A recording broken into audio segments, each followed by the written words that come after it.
Hi all, it's Erica, aka ECR Horses 1901, and today we are officially wrapping up our series, tier ranking every classic scale Breyer horse mold. There's no reason to stall, so let's hop into it. For whatever reason, I didn't expect the classic scale models had been in existence since the 1960s.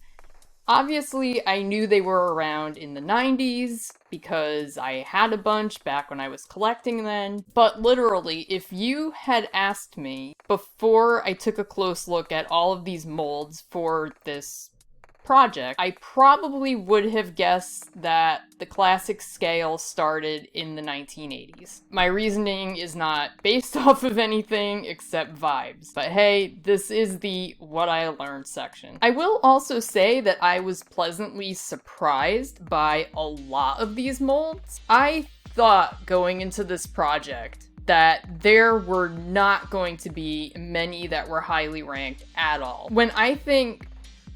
Before this project, when I would think classics, I immediately would picture the Mustaino series, and shall we say some of the curiouser molds, such as Hobo. I was not taking into consideration the entire sweep of very nice Maureen Love racehorses, or some of the newer and nicer molds. But going through each of the molds enabled me to see that, yes, there are actually many nice ones, and that has definitely changed my perception of the scale as a whole. One negative overall observation that I've noted is the trend for newer molds to have an air of artificiality. I mentioned this several times throughout this series, and just to pull out one example is the Morgan Mare mold from 2007. As you might be able to see, there's something that's just a little too smooth, a little too slick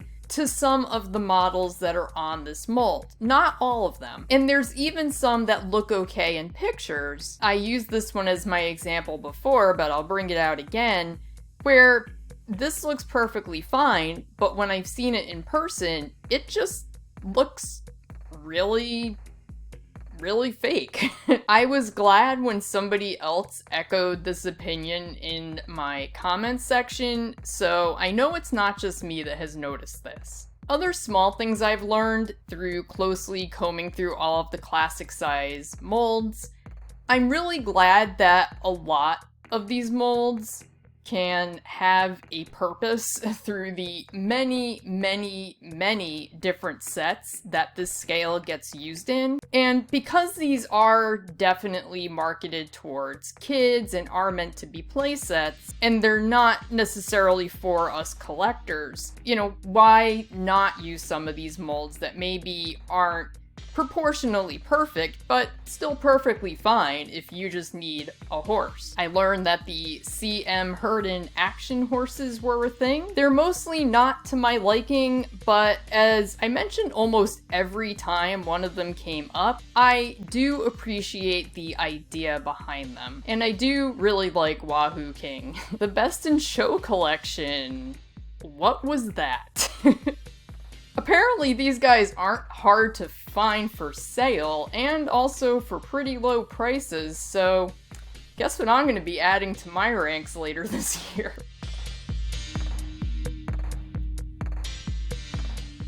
And now for the spicy part of the video. As a reminder, we previously ended with 5 horses in S tier, 16 in A tier, 18 in B tier, 21 in C tier, 11 in D tier, and just 4 in F tier. This is the updated chart. Can you spot any differences? First, the downgrades. Yes, the Mustang Mare has vintage charm, but I do think A tier was a bit high, so she got moved down to B. I also moved the Standing Thoroughbred over here down to B tier because even in this tiny little icon, he has that fake thing going on, and that's not A-tier quality. Although I will make myself a hypocrite here because I left the American Saddlebred mold in A-tier,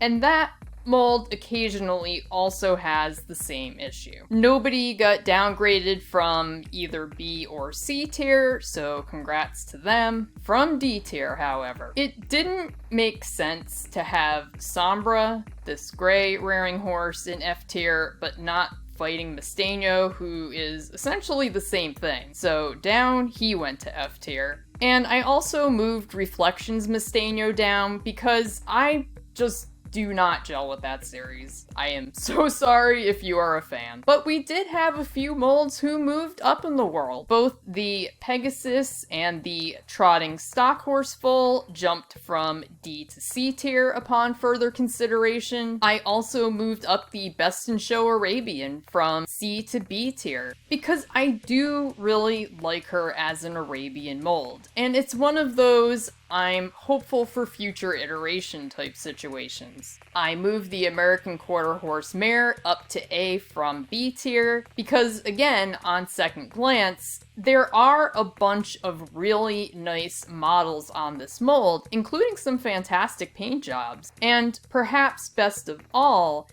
I did not notice any of those two fake looking ones that some molds from around the same time unfortunately suffer from. Now, did anyone move from A tier to S tier? No.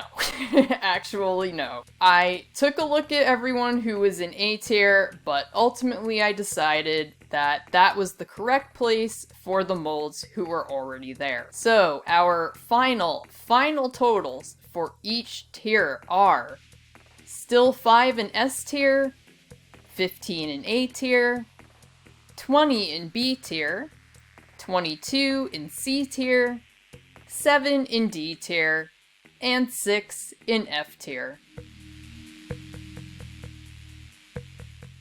There's a smaller range of sculptors overall when it comes to the classic scale compared to the traditionals, so obviously this list is shorter, but still has a pretty good variety with 12 different names represented. It should come as no surprise that Maureen Love was the most represented in the top tiers with 7 molds, given how good the 1975 racehorses are. In case you're curious, Kathleen Moody's two are the American Quarter Horse Foal and the American Quarter Horse Mare, and Sarah Minkowitz-Brunig's are Malik and the Playful Arabian Foal. Kitty Cantrell has a question mark, that's for the Best in Show Stock Horse, because if you remember, we don't really know who created that and the Best in Show Arabian, but since the Best in Show Thoroughbred was Kitty Cantrell, I am just gonna kind of assume that it was also her, but in any case, the question mark. And we have Unknown for the American Saddlebred mold. As far as years go, 13 different years are represented. The oldest S or A tier mold was from 1973, and that was the Arabian Foal, which is also a Maureen Love sculpt. But the 1970s made the top tier several times with, you guessed it, several of the racehorses, and also the Mustang Foal in 1976. I was a little surprised that 2019 was second on the list, with 3 molds making A or S tier. Those were the Walking Draft Horse, the Rearing Mustang, and Malik. Those were the only classic scale molds introduced that year, so it is pretty impressive that they were all top tier. And our 2 from 2005 were Kathleen Moody's American Quarter Horse, Foal, and Mare. Unfortunately, the stallion from that set just doesn't do it for me, or else this would have been the second year where every new classic mold was an A or an S. I did find it interesting that there were 0 horses from the 1980s and only 1 from the 90s, 1993's Mustaine the Foal, which is honestly a rather tongue-in-cheek entry, so I'm not sure that he really counts. So that's officially the end of another tier ranking series. It's been fun, and as I've said, I really do feel a little bit more appreciation for the molds on this scale. Will I be ranking stablemates anytime soon? Absolutely not. I am sure I will do that at some point, but probably not until next year. I have plenty of other videos I plan to do in the meantime. Thank you to everyone who joined me on this journey, and I hope that you get something out of it as well. Please give this video a thumbs up if you enjoyed it, feel free to leave a comment, and be sure to subscribe if you haven't already. We have some Are You Kidding Me Live content coming real soon, and you do not want to miss that. So that said, have a great rest of your day, and I will see you next time.